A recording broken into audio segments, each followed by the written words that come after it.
हम आखिरी आखिरी के 3 क्वेश्चन बचे हैं अभी।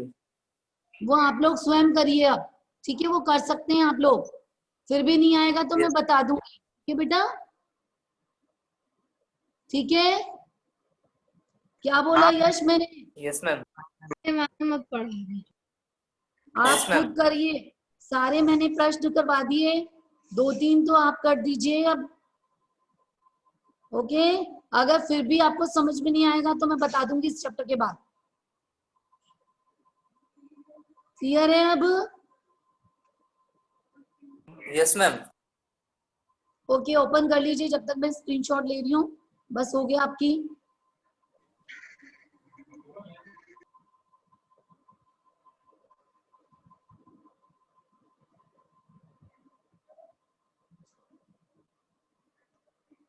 अथर्व, क्या प्रॉब्लम है आपको?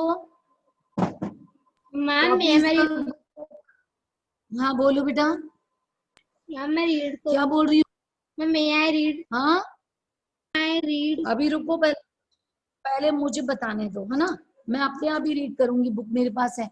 ये समझ में नहीं आएगा चैप्टर, इसके एक ही प्रश्न जो है 5 या 4 मार्क्स का आता है एग्जाम में, ठीक है? कभी कभी 2 भी आ जाते हैं तो वो 2 मार्क्स की हो जाते हैं, नहीं तो एक आता है तो 4 या 5 मार्क्स का। क्लियर? तो हम खुद ही पढ़ेंगे बेटा।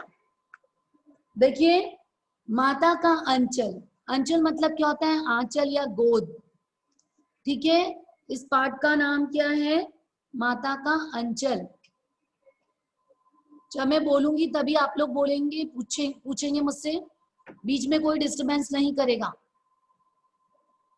ठीक है? पेज निकालिया सब लोगों ने? आपका पेज है 1 पेज नंबर। शिव पूजन सहाय, इसकी राइटर का नाम क्या है? शिव पूजन सहाय। बार बार मैं आपको बोल रही हूँ कि आपको जो है ना,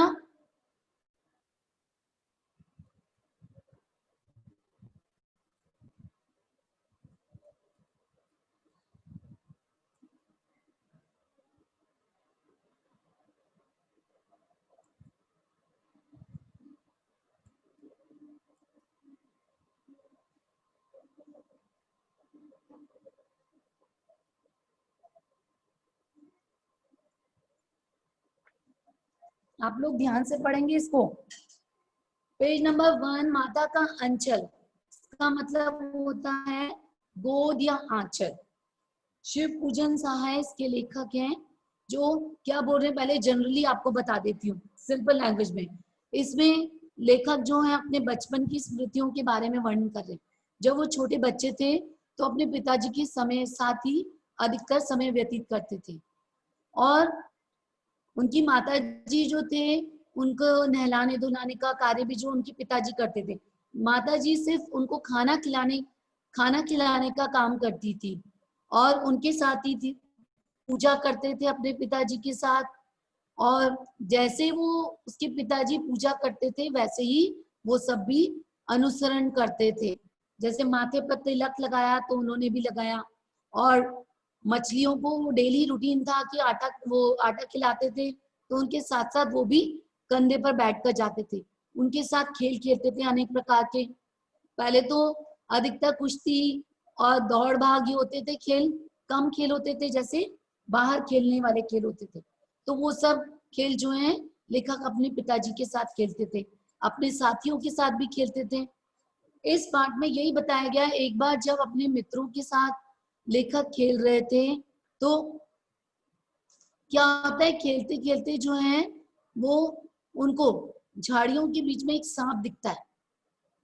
सब बच्चे भी भागते हैं बेहताशा होकर, और उसको देखकर अत्यंत भयभीत हो जाते हैं लेखक, और इतना डर जाते हैं कि घर आकर ही अपनी माता की गोद में छिप जाते हैं।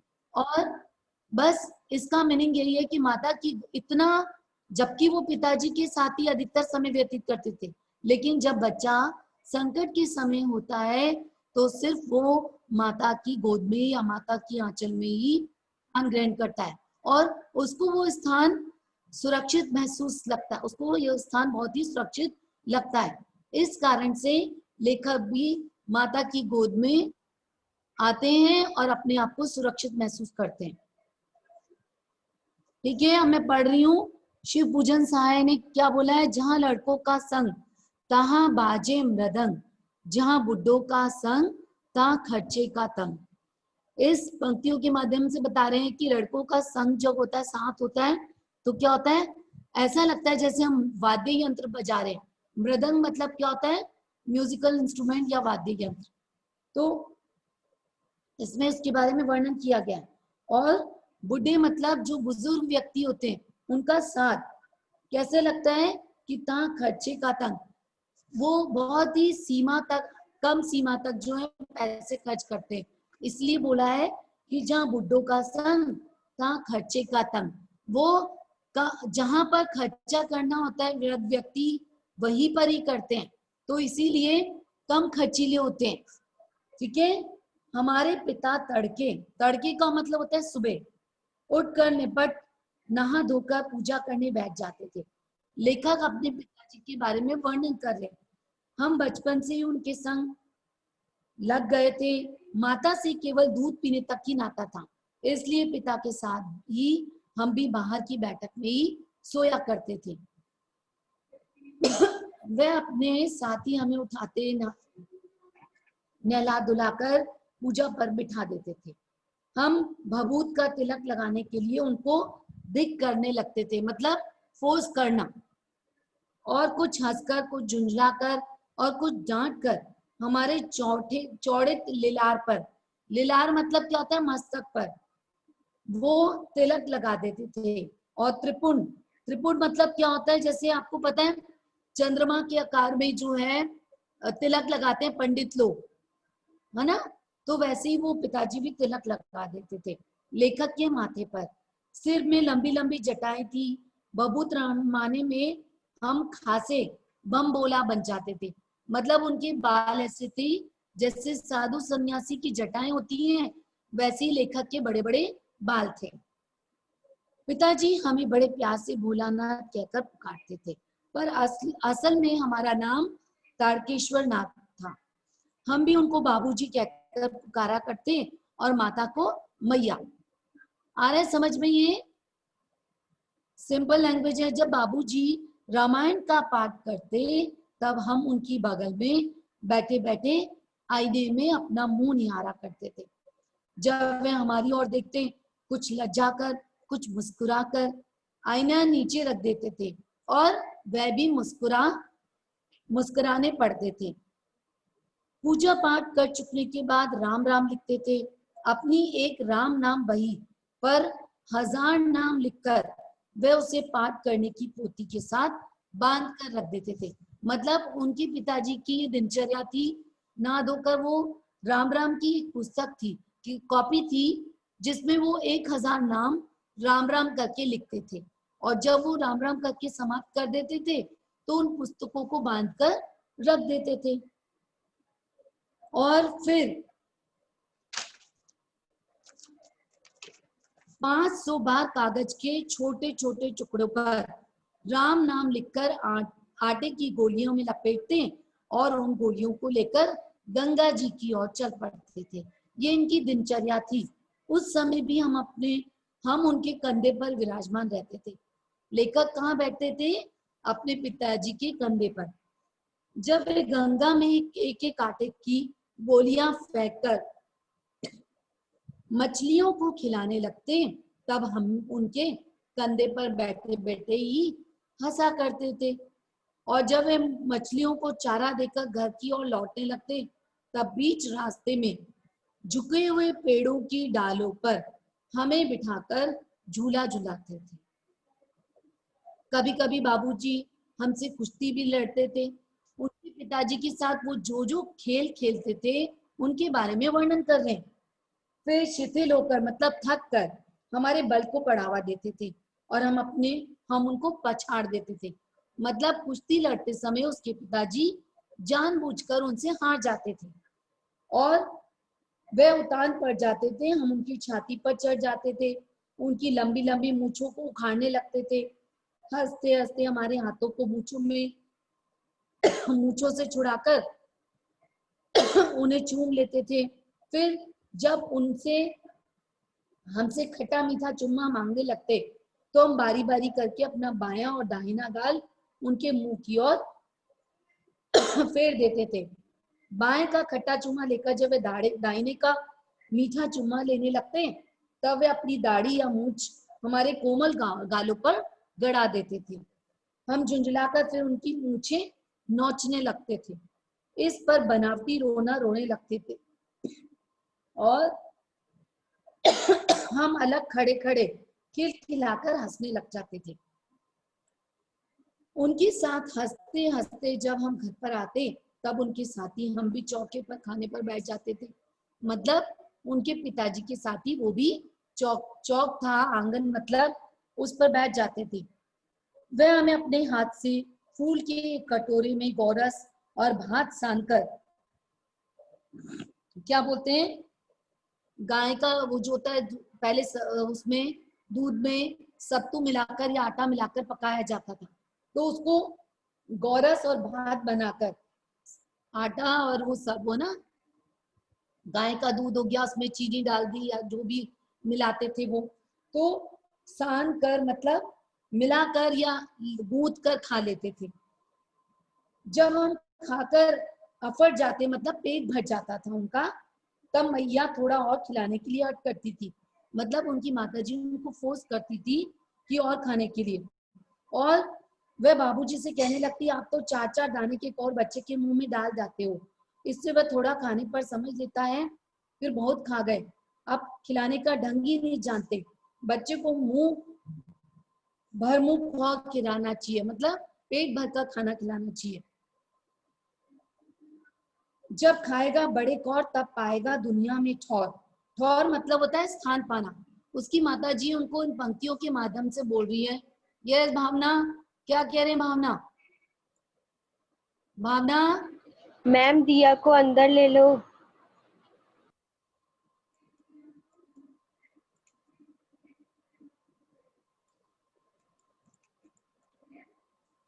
ठीक है, म्यूट करिए अपने आप को। तो क्या बोलती है कि बड़े बड़े जब वो मतलब कि खाना खाएगा पेट भर के तभी तो वो स्थान प्राप्त करेगा समाज में या हमारे घर में। देखिए मैं खिलाती हूँ मर्द हुए, क्या जाने कि बच्चों को कैसा खाना खिलाया जाता है। गाली देकर बोल रहे हैं मर जाओ या क्या ऐसे करके बोलते हैं ना, जैसे महतारी और महतारी के हाथ से खाने को का बच्चे भी पेट भरता है। मतलब माता के खिलाने से ही, महतारी का मतलब क्या होता है, माता के खिलाने से ही बच्चों का पेट भरता है। वह ये कहती और थाली में दही भात शांति मतलब लगाती थी। अलग अलग तोता मैना कबूतर हंस मोर आदि के बनावटी नाम से बनाकर यह कहते हुए खाना खिलाती थी। क्या बोल कहानियां, जैसे बड़े बुजुर्गों की आदत होती है कि छोटे बच्चों को कहानियां खिलाती, कहानियां सुनाकर जो है खाना खिलाया जाता है, वैसे ही उनकी माताजी करती थी। और जल्दी खा ले नहीं तो उड़ जाएंगे, पर हम उन्हें इतनी जल्दी उड़ा जाते थे कि उड़ने का मौका ही नहीं मिलता था। उसकी माताजी बोलती थी ना कि जल्दी जल्दी खा लो, ये उड़ा कर ले जाएंगे। और जब हम सब बनावटी चिड़ियों को चट कर जाते थे तब बापूजी कहने लगते थे अच्छा अब तुम राजा हो जाओ और जाकर खेलो। बस हम उठकर उछलने कूदने लगते थे। फिर रस्सी में बंधा हुआ काठ का घोड़ा लेकर नन धड़ंग बाहर गली में निकल जाते थे। एक लकड़ी का घोड़ा था जिसको लेकर वो बाहर खेलने के लिए निकल जाते थे। जब कभी मैया हमें अचानक पकड़ पाती तब हमारे लाख छपटाने पर भी एक चुल्लू कड़वा तेल मतलब सरसों का तेल वो रगड़ कर हमारे सिर पर लगा देती थी। जो लेखक की दिनचर्या उसके बारे में वर्णन कर रहे हैं कि उनकी माताजी उनके साथ क्या करती थी। और बाबूजी उस पर बिगड़ खड़े होते और वो बोलते कि वह हमारे सिर में तेल बोत कर मतलब बहुत अच्छी तरह से लगाकर हमें उबट कर ही छोड़ती थी। मानती नहीं थी उनकी माताजी जब तक तेल सिर में ना लगे तो। और फिर हमारी नाभि लिलार में काजल की बिंदी लगाकर चोटी गूंथती थी। मैंने अभी अभी बताया उनके लंबे लंबे बाल थे तो उनकी माताजी उनकी चोटी बनाती थी। उसमें फूलदार लट्टू बांधकर रंगीन कुर्ता टोपा पहना देती थी। हम कहाँ से कन्हैया बनकर बाबूजी की गोद में सिसकते सिसकते बाहर आते थे। बाहर आते ही हमारी बाट जोड़ने वाले बालकों का एक झुंड मिल जाता था, मतलब उसके साथी इंतजार कर रहे थे खेलने के लिए। हम उन खेलों के साथियों को देखते ही सिसकना भूलकर, मतलब रोना भूल जाते थे। रोते क्यों थे? क्योंकि उनकी माताजी कसकर जो है चोटी बांध देती थी और वो रोने लगते थे और बाबूजी की गोद से उतर पड़ते और हमें अपने हमजोलियों के दल में मिलकर तमाशे करने लग जाते थे। तमाशे भी ऐसे वैसे नहीं थे, तरह तरह के नाटक। चबूतरे का एक कोना ही नाटक घर बनता था। घर के कोने में एक चबूतरा था जिस पर वो नाटक करके खेलते थे। बाबूजी जिस पर छोटी चौकी पर बैठते कर नहाते थे, वही हमारा रंगमंच बनता था और उसी सरकंडे के खंभों पर कागज का चंदोवा, चंदोवा मतलब क्या होता है? छोटा सा शमियाना, शमियाना बनाते हैं ना, जैसे शादी का वो होता है वो, और उस पर तान कर मिठाइयों की दुकानें लगाई जाती थी। उसमें झूठ मूठ का जो है मिठाई की दुकान लगा लेते थे और उसमें चिलम के खोजे पर कपड़े के थालों में डेले के लड्डू, मतलब मिट्टी के लड्डू, पत्तों की पूरी कचौड़ियाँ, गीली मिट्टी की जलेबी, फूटे घड़े के टुकड़ों के बताशे और मिठाइयाँ आदि आदि सजाई जाती थी। जैसे बचपन में जो है खेल खेले जाते हैं, वो खेल लेखक खेलते थे। और ठीकरों के बटखरे और जस्त के छोटे छोटे टुकड़ों के पैसे बनाते थे।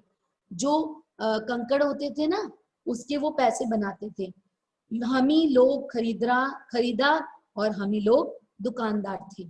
बाबूजी भी 2-4 गौर पूर्वीय पैसे रख लेते थे, ठीक है ना। बाबूजी भी हमारे साथ झूठ मूठ का जो है सामान खरीदते थे। मतलब थोड़ी देर में मिठाई की दुकान बढ़ाकर हम घरौंदा बनाते थे, मिट्टी का घर, और धूल की मेड़ दीवार बनती और तिनकों का छप्पर, दातुन के खंबे, दिया सिलाई की पेटियों के किवाड़, माचिस की तीलियां होती है ना, उसके दरवाजे बनाते थे।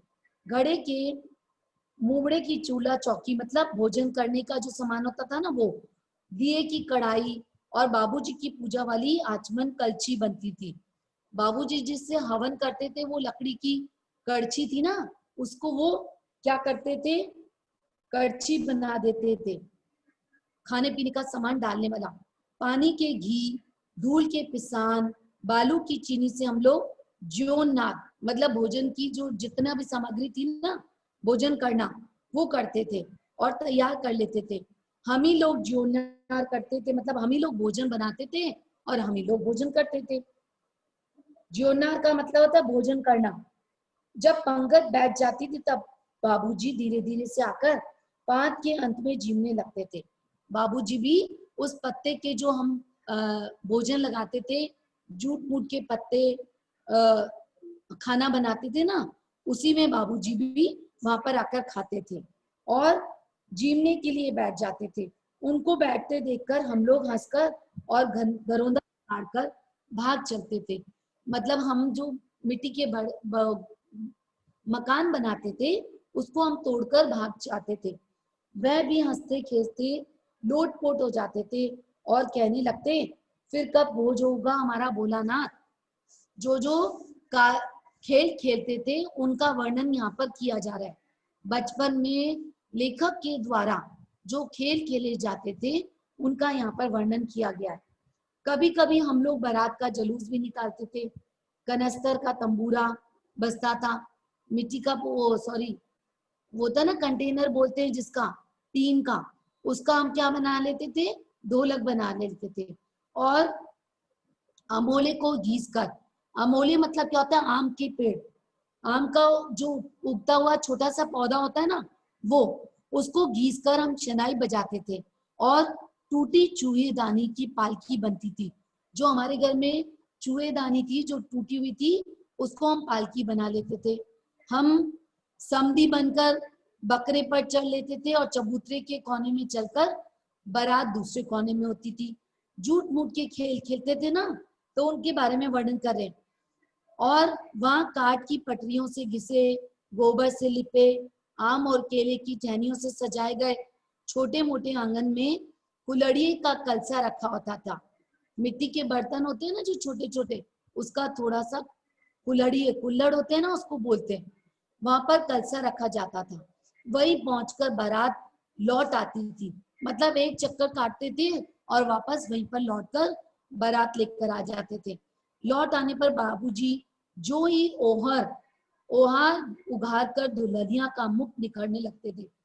मतलब क्या है कि झूठ मूठ की दुल्हन होती थी, उसको घूंघट उठाकर जो है बाबूजी उसको देखने लगते का नाटक करते थे और हम हंसकर भाग जाते थे। थोड़ी देर बाद फिर लड़कों की मंडली जुट जाती थी और इकट्ठा होते ही राय जमती थी कि अब खेती की जाए। सब बच्चे इकट्ठे हो जाते थे। अब ये डिसाइड करते थे कि अब हम खेती करेंगे। बस चबूतरे के छोर पर घिरनी गड़ जाती थी, मतलब गिराव ले लेते थे और उसके नीचे की मिट्टी गली कुआं बन जाती थी। उसके नीचे की जो गली थी वो क्या बनता था? कुआं। मूंछ की बटी हुई मतलब रस्सी, पतली रस्सी से एक चुक्कड़ बांध गराही का चढ़ाकर लटका दिया जाता था। जैसे कुआं बनाया, अब कुएं में से पानी के लिए भी तो जैसे वो स्थान होता है ना, उसको बोलते हैं गराव। तो गराही पर चढ़ाकर लटका दिया जाता था। दो लड़के बैल बनकर खेती करने के लिए वो मोट चल लगने लगते थे। मोट का मतलब क्या होता है? जैसे खेती करते वक्त जो होता है, बैल करते हैं ना कारे वो, और चबूतरा खेत बनता था। कंकड़, बीज, ठेला, हल, जुआठान, मतलब जितने भी पत्थर कंकड़ होते थे उससे हम बीज बोने का काम करते थे खेत में। बड़ी मेहनत से खेत बोए जाते और पटाए जाते, मतलब उसको काटा जाता था। फसलें तैयार होते देर न लगती थी। हम हाथों हाथ फसल काट लेते थे और काटते समय ये गीत गाते थे। क्या गाते थे? ऊंच नीच में भई क्यारी, जो उपजी सो भई हमारी। मतलब लेखक खेल खेल रहे हैं। झट तो खेत बो दिया गया और इसमें से फसल भी तैयार की गई, है ना? इस पंक्ति का मतलब है। और जैसे ही वो फसल तैयार हुई वो हमारी ही हो गई। ठीक है? फसल को एक जगह रखकर उसे पैरों से रोन डालते थे। और कसोरे, कसोरे क्या होता है? एक मिट्टी का छोटा सा बर्तन होता है, कटोरा जिसको बोलते हैं। उसमें सूप बनाकर हम उसको ओसाते थे, मतलब बनाते थे, और मिट्टी के दिए के तराजू पर तोलकर राशि तैयार करते थे। मिट्टी के दिए ले लेते थे, उसको तराजू बनाते थे हम। इसी बीच बाबूजी आकर पूछ बैठते थे, इस साल की खेती कैसी रही भोलानाथ? और उनके पिताजी ऐसे पूछते थे कि तुमने खेती कर ली तो इस साल तुम्हारी फसल कैसी हुई? लोग ऐसे ऐसे नाटक हम लोग बराबर खेला करते थे। बटोही मतलब क्या होता है? रास्ता जो बताता है, जो राहगीर होता है। कुछ देर ठिठक कर हम लोगों के तमाशे देखने लगते थे। मतलब जो भी आने जाने वाले लोग होते थे वो उनका नाटक देखते थे। जब कभी हम लोग ददरी के मेले में जाने वाले आदमियों का झुंड देख पाते तब वो कूद कूद कर चिल्लाने लगते थे, चलो भैया ददरी 7 पिसान की मोटरी। मतलब वहां पर मेला लगता था तो हम भी वहां पर देखने जाएंगे। अगर किसी दूल्हे के आगे आगे जाती हुई ओहारदार पालकी देख लेते थे तब खूब और जोर से चिल्लाते थे। मतलब कोई बारात जो पालकी दुल्हन है जिसमें, उसको यदि हम बच्चे देख लेते थे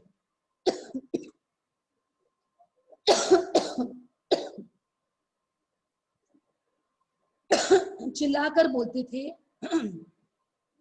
रहरी में रहरी, पुरान रहरी। रहरी मतलब क्या होता है? अरहर की दाल। अरहर की दाल उसको बोलते हैं। तो ऐसे बता रहे हैं कि अरहर में अरहरी होती है, डोला में कन्हैया हमार मोरी।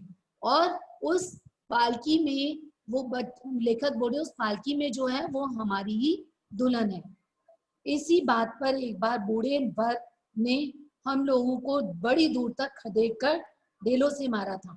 जब हम ऐसे गुनगुना रहे थे ना, तो एक बार जब पालकी जा रही थी तो उसमें बूढ़ा दूल्हा था, तो उन्होंने क्या किया, हमको पत्थर के ढेलों से, मतलब टुकड़ों से हमको भगाकर दूर, हमको मारकर दूर भगा दिया। क्योंकि हम ऐसा बोल रहे थे कि वो जो पालकी में बैठी दुल्हन हमारी है, तो उसको बुरा लगा था। उस खूसट खबीस की सूरत आज तक हमें याद है। मतलब वो जो वृद्ध व्यक्ति था दूल्हा बना हुआ, लेखक को वो आज तक भी भूला नहीं है। न जाने किस ससुर ने वैसा जमाई ढूंढ निकाला।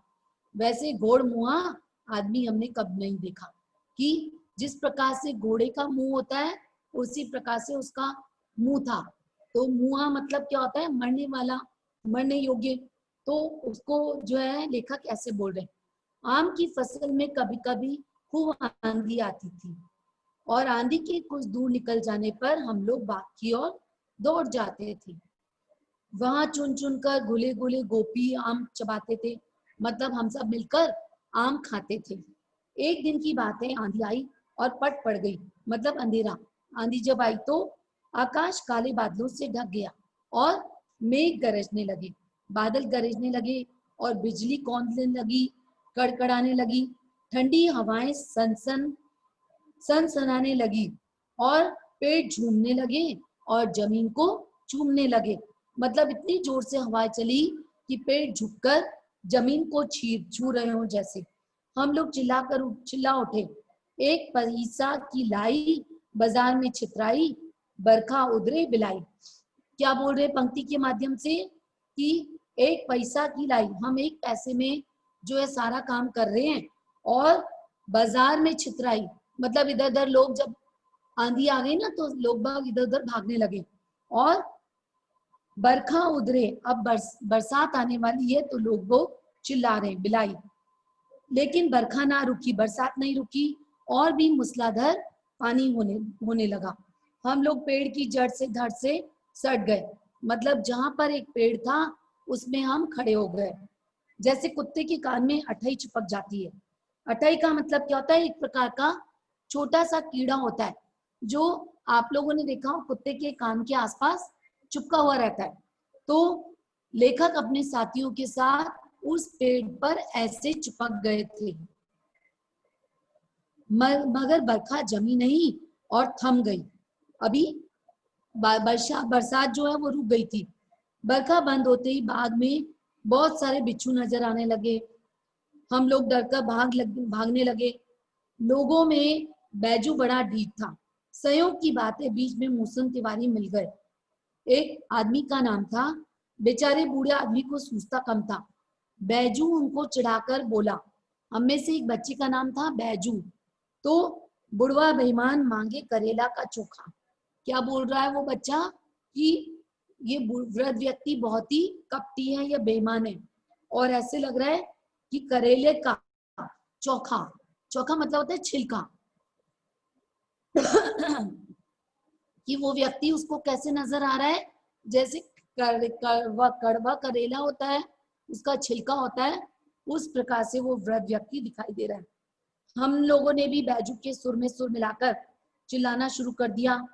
मूसन तिवारी ने बेताशा खदेड़ा, और जो मूसन तिवारी था वो उसने हमको बहुत ही ज्यादा डांटा। हम लोग तो बस अपने अपने घर की ओर, आंधी की ओर चल पड़े, मतलब बहुत तेज दौड़ पड़े। अब हम लोगों ना मिल सके। अब तिवारी जी की सीधे पाठशाला में चले गए, जहां पर हमको बैजू को पकड़ लाने के लिए 4 लड़के गिरफ्तारी वारंट लेकर छूटे।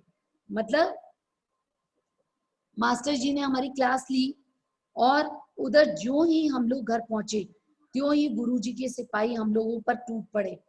बैजू तो 9-2-11 हो गया, जिसने ये वाक्य बोले थे ना उस तिवारी को। अब हम पकड़े गए। फिर तो गुरुजी ने हमारी खूब खबर ली, मतलब उनको डांटा और मारा भी। बाबूजी ने यह सुना और दौड़े हुए पाठशाला में आए। गोद में उठाकर हमें पुचकारने और फुसलाने लगे। हम लोग दुलारने से चुप होने वाले लड़के नहीं थे। रोते रोते उनका कंधा आंसुओं से भर गया था और गुरुजी की चिचोरी करके हमें घर ले चले। मतलब उनसे चिचोरी का मतलब होता है उनसे रिक्वेस्ट की, विनती की या प्रार्थना की। माई पकड़ाई गरर गरर पुआ, हम खाई पुआ न खेलब जुआ। क्या बोल रहे लेखक कि माता जी जो है पकड़ पकड़ कर पुए खिलवा रही हैं और हम लोग पुआ खा रहे हैं और हमको आप खेलने के लिए नहीं खेलने दिया जा रहा है, और ऐसा लग रहा है कि वो खेल जो है जुआ के समान है, मतलब बहुत कठिन है हमारे लिए। फिर क्या था, हमारा रोना धोना भूल गया, हम हट करके बाबूजी की गोद में से उतर पड़े और लड़कों की मंडली में मिलकर वही सुरतान अलापने लगे। जब तक सब लड़के सामने वाले मकई के खेत में दौड़ पड़े। अब क्या हुआ, मक्के का खेत था, उसमें सब बच्चे भी साथ में दौड़ने लगे। हम खेत से अलग ही खड़े होकर गा रहे थे। पिक्चर में भी दे रखा है कि लेखक खड़े हैं, और राम जी की चिरई, राम जी का खेत, खा लो चिरई भर पेट। क्योंकि मक्के का खेत था, उसने क्या बोला कि ये तो ईश्वर की देन है, ये खेत जो है किसी के नहीं है। तो वो लेखक क्या बोल रहे हैं कि राम जी का एक खेत है, इसको जितना भरपेट करके खा सकते हो तुम लोग खा लो। हमसे कुछ दूर पर ही बाबूजी और हमारे गांव के कई आदमी खड़े हुए हमारा तमाशा देख रहे थे, और यही कहकर हंसते थे कि चिड़िया की जान जाए लड़कों का खिलौना। क्या बोल रहे हैं कि लड़के जब वो उस खेत में खेल रहे थे तो सारा तहस नहस कर रहे थे। तो क्या बोल रहे हैं वो लोग व्यक्ति कि चिड़िया की जान जाए, ऐसा लग रहा है वहां पे कोई चिड़िया भी बैठी है तो कोई मर जाए, तो ऐसा लग रहा है लड़कों के लिए तो खेल हो गया। और सचमुच लड़के और बंदर पराई पीर नहीं समझते। जो छोटे बच्चे होते हैं वो दूसरों के दर्द को नहीं समझते हैं। पीर मतलब दर्द। एक टीले पर आकर हम लोग चूहों के बिल में पानी उलोचने लगे, मतलब पानी डालने लगे, और नीचे से एक ऊपर पानी फेंकना था कि हम सब थक गए। अब तक गणेश जी के चूहे की रक्षा के लिए शिव जी का सांप निकल आया। क्या हुआ, उस चूहे की बिल में से एक सांप निकला और रोते चिल्लाते हम लोग बेहताशा भागने लगे। कोई औंधा गिरा, कोई अटाचिट, मतलब सब डर के मारे जो है गिरते जा रहे थे, फिर भी भागते जा रहे थे। किसी का सिर फूटा, किसी के दांत टूटे, सभी गिरते पड़ते भागते गए, और हमारी सारी देह लहूलुहान हो गई। जितने भी बच्चे थे वो सब गिरते जा रहे थे और उठते जा रहे थे, तो जिससे उनके पैर छिल गए और लहूलुहान हो गए। पैरों के तलवे कांटों से छलनी हो गए, उनके पैर कांटों से जो है भर गए और उनको आहत पहुंची, नुकसान पहुंचा। हम एक सुर से दौड़ते हुए आए और घर में घुस गए। उस समय बाबूजी बैठक में वो सारे में बैठकर हुक्का गुड़गुड़ा रहे थे। वो सारा क्या होता है, बरामदा। पिताजी वो हुक्का पी रहे थे और उन्होंने हमें बहुत पुकारा, और हम उनकी अनसुनी करके दौड़ते हुए मैया के पास चले गए। जाकर उसी की गोद में शरण ली। मैया चावल अमनिया कर रही थी, मतलब चावल को साफ कर रही थी माता जी। हम उसी के आंचल में छिप गए।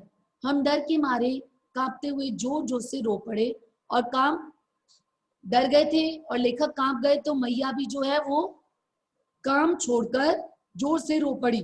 अधीर होकर हमारे भय के या डर के कारण को पूछने लगी। कभी हम उन्हें अंग भरकर दबाती, कभी हमारे को जोर से आंचल में पहुंचकर हमें चूम लेती थी, और बड़े संकट में हम पड़ गए थे। झटपट हल्दी पहुंचकर हमें चूम लेती थी और बड़े संकट से पड़ गई थी। मतलब माता जी हमको डर कर देख रही थी और बोल रही थी, और हम घबरा गई थी, और वो भी संकट, मतलब उनको भी मुसीबत लग रही थी कि इतना हम कैसे डर गए। झटपट हल्दी पीसकर हमारे घावों पर थोपी गई, मतलब लगाई गई। घर में कोहराम मच गया, तहलका मच गया। हम केवल धीमे स्वर से, जैसे मरहम लगाई जा रही थी ना हल्दी की, तो वो आवाजें निकाल रहे थे लेखक, क्या, दर्द के मारे, सा सा सा कहते हुए मैया के आंचल में छुप जाते थे। लुके जाते मतलब छुप जाते थे। सारा शरीर जो था थर थर कांप रहा था और रोंगटे खड़े हो गए थे। अब हम आंख खोलना चाहते थे पर वो खुलती नहीं थी। लेखक स्वयं के बारे में बता रहे हैं कि माँ की आंचल में वो छुप गए थे और वो आंखें को खोलना चाहते थे, लेकिन डर के मारे उनकी आंखें भी नहीं खुल रही थी। कांपते हुए होठों की मैया को बार बार निहारकर रोती माँ जो थी और बड़े लाड से हमें गले लगा लेती थी। इसी समय बाबूजी दौड़े आकर झट हमें मैया की गोद से अपनी गोद में लेने लगे। लेकिन हमने मैया के आंचल की प्रेम और शांति के चंदोबा की छाया ना छोड़ी। चंदोबा क्या होता है? सुरक्षित स्थान। चांद होता है जिस प्रकार से, है ना, मतलब आपको शमियाना होता है, अब ये भी बताया था, शमियाना जहाँ पे मनुष्य जो है सुरक्षित स्थान महसूस करता है, ठीक है ना। तो उसको लेखक को वो स्थान किसके समान प्रतीत हो रहा था? अब डर के मारे वो कांप गए थे, सांप को देखकर अच्छे अच्छे भी कांप जाते, तो वो तो छोटे से बालक थे ना। तो लेखक बताना चाह रहे हैं कि वहां पर उनको प्रेम और शांति महसूस हुई। उनके पिताजी उनको गोद में लेना चाहते थे, लेकिन उन्होंने माँ का आंचल या माँ की गोद को नहीं छोड़ा। ये पाठ आपका समाप्त हो चुका है।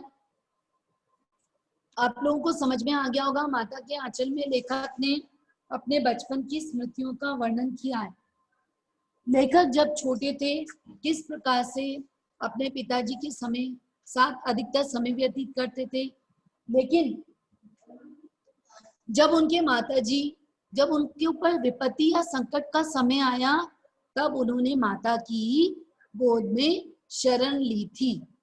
ठीक है, इस पाठ का यही है। और इसी लाइन के अकॉर्डिंग जब वो छुप जाते हैं माता की गोद में, तो इसका नाम जो है यही दिया गया, इसका शीर्षक, क्योंकि लेखक को यही स्थान जो है सुरक्षित लगा था और उनकी माँ उनको लाड कर रही थी, प्रेम कर रही थी, जबकि पिताजी तो बहुत ज्यादा समय व्यतीत करते थे उनके साथ।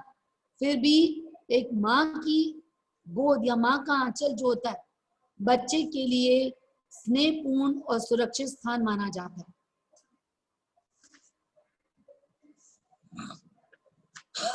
इसके प्रश्न उत्तर, अभी तो समय, एक प्रश्न कर सकते हैं।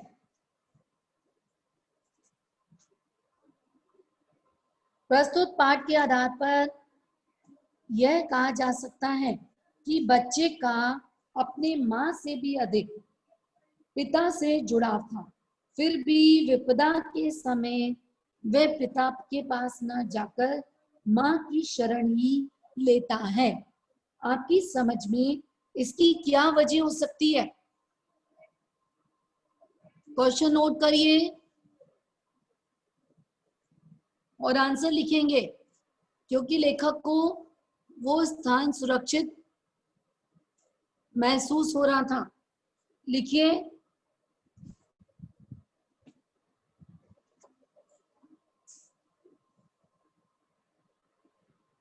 इस कहानी में बच्चे का अपने पिता से अधिक लगाव दिखाया गया है या अधिक स्नेह दिखाया गया है। इस कहानी में बच्चे का अपने पिता से अधिक स्नेह दिखाया गया है। वे अपने पिताजी के साथ ही, चाहे तो लेखक लिख सकते हैं चाहे तो बच्चा लिख सकते हैं, लेखक अपने पिताजी के साथ ही ऐसे भी लिख सकते हैं, उठता बैठता सोता नहाता और पूजा करता था, घूमता भी था खाता भी था, सारी चीजें लिख दीजिए। घूमता था, खाता था,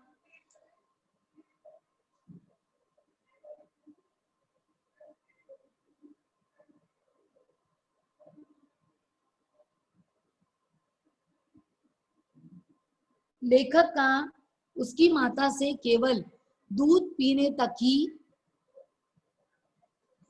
संबंध था। लेखक का अपनी माता से केवल दूध पीने तक का ही संबंध था, मतलब उसको दूध दे देती थी उसकी माताजी ग्लास में और पिताजी पिलाते थे। लेकिन जब संकट और भय की व्याकुलता ने लेकिन जब संकट और भय की व्याकुलता ने लेखक को केवल मां की ही याद दिलाई, लेकिन संकट और भय की व्याकुलता ने लेखक को मां की ही याद दिलाई। उसने अपने पिता की पुकार को अनसुना करके उसने अपने पिता की मतलब पिताजी ने उसको पुकारा था, गोद में भी लिया था, लेकिन वो अपनी माता की गोद से नहीं निकला था। तो पिता की पुकार को अनसुना करके वह सीधा मां की गोद में ही छुप जाता है।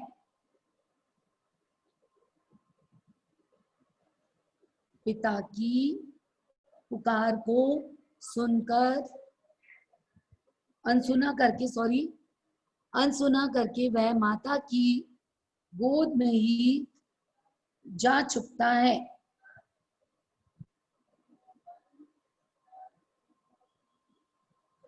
क्योंकि एक माँ का अपने बच्चे के प्रति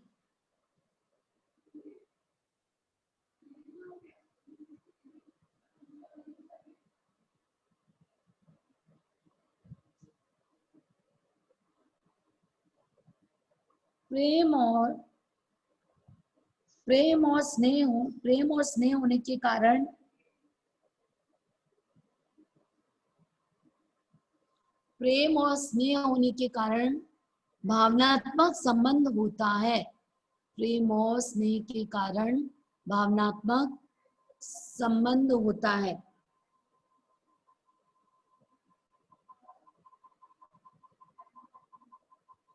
उसके ममतापूर्ण कोमल स्पर्श में एक जादू होता है। उसके किसके? माँ के। उसके ममतापूर्ण कोमल स्पर्श में एक जादू होता है जो बच्चे की तन और मन की पीड़ा को, ऐसे लिख दीजिए, जो बच्चे की तन और मन की पीड़ा को दूर करता है।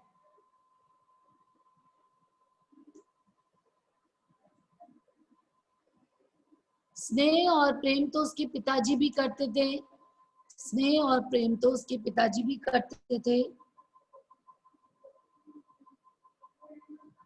लेकिन उस प्यार में अनुशासन और औपचारिकता का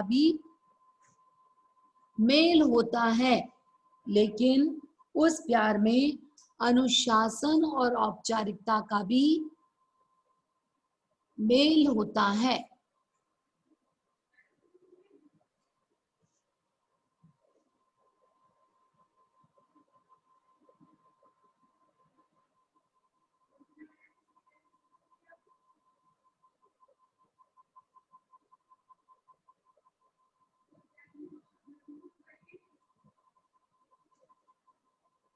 लेखक को यह डर था और आशंका भी लिख सकते हैं।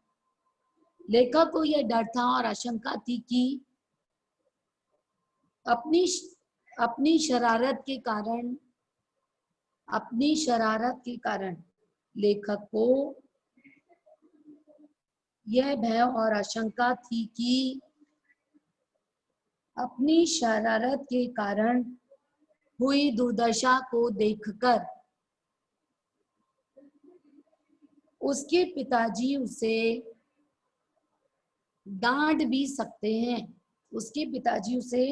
डांट भी सकते हैं।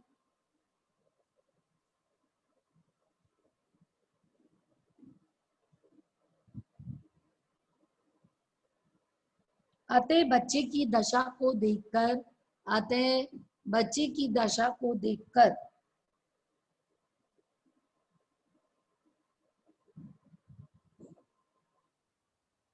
माँ का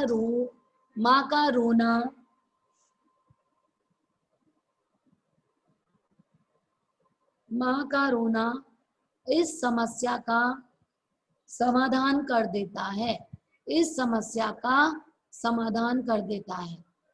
माँ भी तो रोने लग जाती है और बच्चा जो है सिसकना भूल जाता है।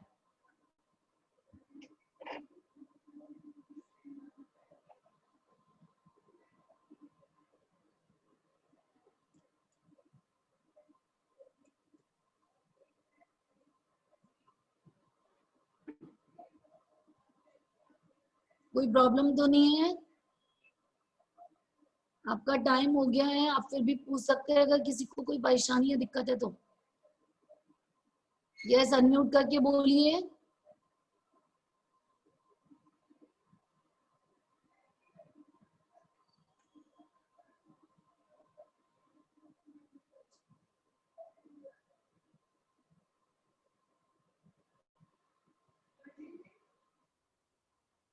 नहीं है किसी को दिक्कत? हाँ बोलिए। यश, लोहाना, गुनगुन, नमिता, अथर, क्या प्रॉब्लम है? अनम्यूट करके बोलो, बोलिए। हाँ क्या है नमिता? एक बार फिर से आंसर रिपीट कर दीजिए। ठीक है। अथर, आपको टाइम हो गया है बेटा, तो भी जल्दी से लिखिए। मेरे 9th में पीरियड है, 5 मिनट्स बच गए, कल लिखवा देंगे आपको। नमिता और अथर्व, आपको क्या प्रॉब्लम है? अथर्व और गुनगुन, मैम अटेंडेंस अटेंडेंस लगा दी मैंने, ले ली थी ना स्क्रीनशॉट, फालतू बोलते हैं। गुनगुन,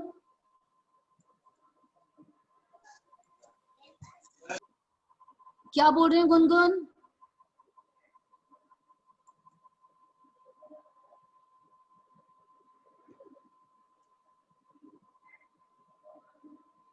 बोलिए, अनम्यूट होकर बोलेंगे ना।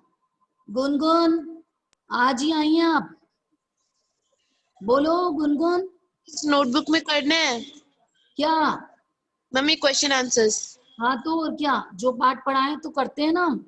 आप तो Yes, आज ही आए हैं बेटा।